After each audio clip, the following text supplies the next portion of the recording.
কৃষ্ণ শ্রী গুরু নিতাই গৌর প্রেমানন্দে। হরি হরি বল, হরি বল, হরি বল। আপনারা মন দিয়ে শুনুন, এইগুলো জীবনের বিশাল মূলধন।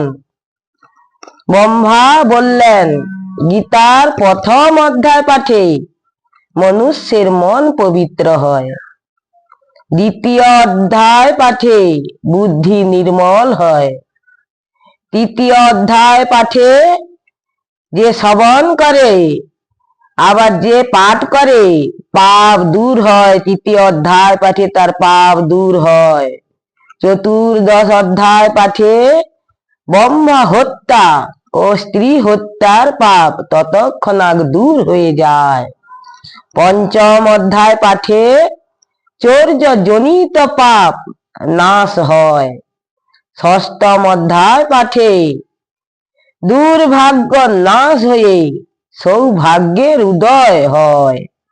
শ্রী গুরু নিতাই গৌর প্রেমানন্দে। হরি বল, হরি বল। এইখানে আজকের মতো বিশ্রাম। আপনারা মন দিয়ে শুনবেন আর লাইক করবেন, শেয়ার করবেন। কালকে আবার এইগুলো আপনাদের শোনাবো, শুনিয়ে আপনার হরে কৃষ্ণ। আজকের মতো আপনারা ভালো থাকুন, এখানেই আমার বিশ্রাম। আর আপনারা কালকে আবার এইটাই শ্রবণ করবেন।